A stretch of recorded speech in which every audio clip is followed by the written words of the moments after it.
My name is Jay Luke, and this is my video submission to illustrate an e-learning element that I created to fit an instructional need.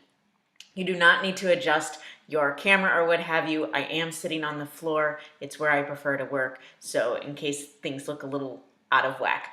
This video is approximately 9 minutes in length. The GPS for the course is the major e-learning element that I will be discussing during this video. The Adobe practice sessions are also mentioned. I took my first online course during my PhD program at Georgia State University and fell in love with online learning. My advisor, Dr. Frederick, is an extremely talented professor, and we talked at length about my experience in the online learning course. Not just the content, but online learning itself. And during these conversations, I mentioned that this format would translate well to many of the classes in the department. Dr. Frederick was not a fan of online learning. However, she encouraged me to continue down this path. And as a result, I was invited to do multiple presentations at the Teaching and Learning Center regarding the process of taking a face-to-face class to a hybrid format and then fully online. This process was a very valuable learning experience. And it was from this process that I was able to develop, implement, and reflect upon. The bottom line, I wanted to provide quality learning experiences for students and realized that means different things depending on the format of the course. I had fun brainstorming different ideas for this video. Part of my list can be seen on the screen. To me, this list illustrates a focused customer service outreach effort to other individuals. Outreach is an important component in an educational setting, and I think it's why I had so much fun making the list. It's nice to reflect upon your outreach efforts.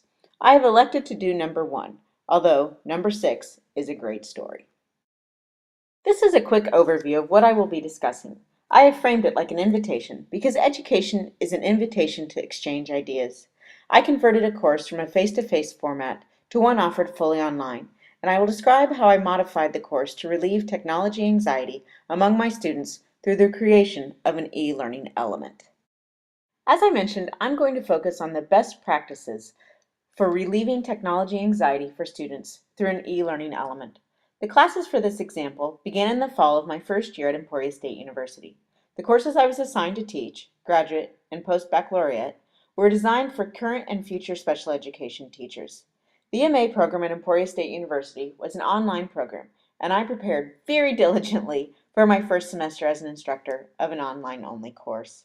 As a result of my educational and pedagogical background, I was versed in transactional distance theory and could recognize, apply, and discuss many other learning theories and how they tied to each of my activities. My content was arranged in a sequential, logical manner, and the materials were readily available within Blackboard, the LMS used at that university. Additionally, I was very excited to offer synchronous learning opportunities to my students. I was lucky. It just so happened that all of my students were in the same time zone. I understand they don't always need to be in the same time zone. It just worked out for me.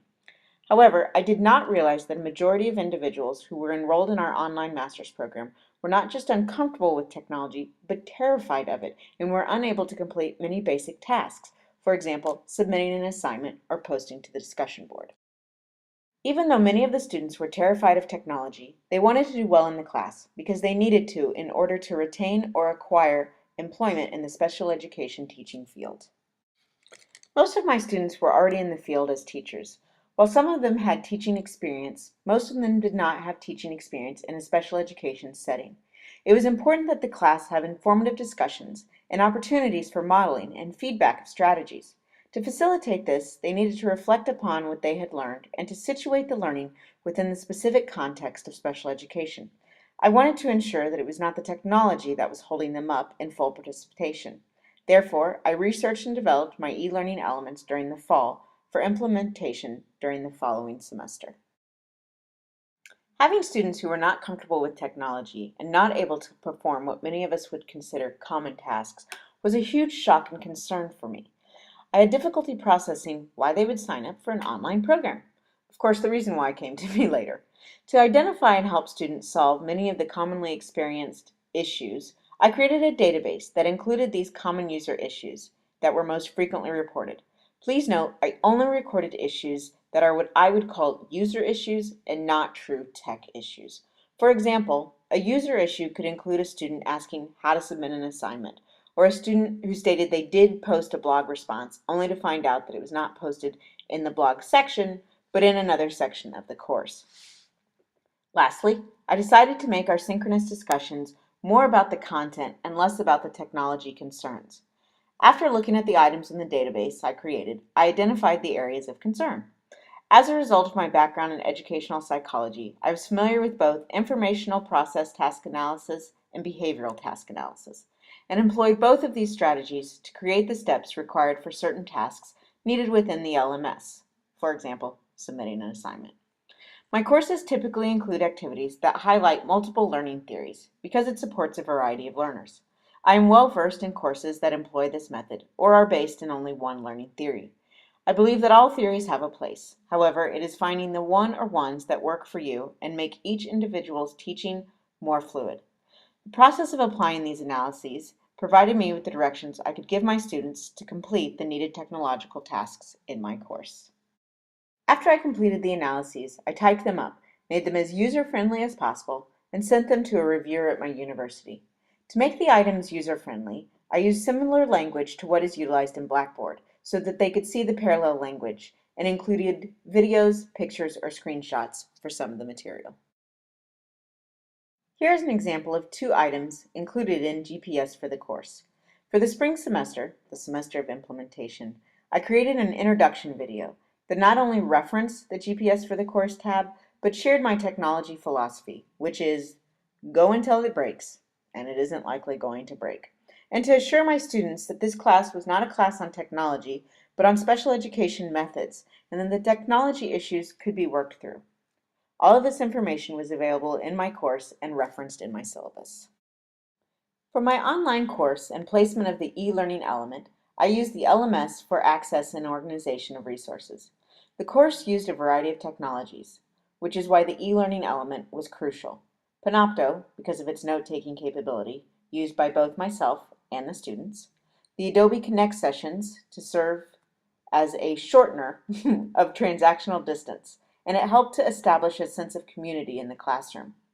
To help alleviate stress with the Adobe Connect sessions, I scheduled Adobe practice sessions that were focused on troubleshooting the technology issues. Blogs allowed for a more fluid idea exchange, and the discussion board permitted threaded discussions. Email so that we could communicate. Having been a special education teacher and a professor of special education, accessibility is a very important item to me. Others often consulted me on how to make items accessible for a variety of learners. The information in the GPS tab is in a written format. Therefore, I also created a video that included the needed information. I used safe web colors throughout my course, and I provide materials that are clean and easy to read, and encourage students to talk to me if they have accessibility concerns. Listed on the slide is a website for UDL, or Universal Design for Learning. It is a wonderful resource to help instructors engage a variety of learners. Usability and effectiveness is crucial because if it's not user-friendly, it is not useful. I continuously monitored student feedback throughout the class. The items in GPS for the course were needed throughout the class, so again, I was able to continuously check on student needs and their inquiries to me.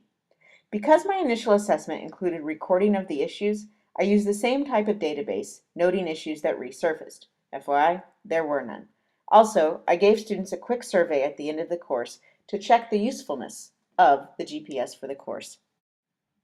Here's a written version of the nutshell that is my video. No, this is the nutshell of my video. Design and learning theory, the e-learning element, which was a course GPS, or as I've been referring to it, GPS for the course, data collection and examination, and discussed video communication. Thank you for your time and have a great day.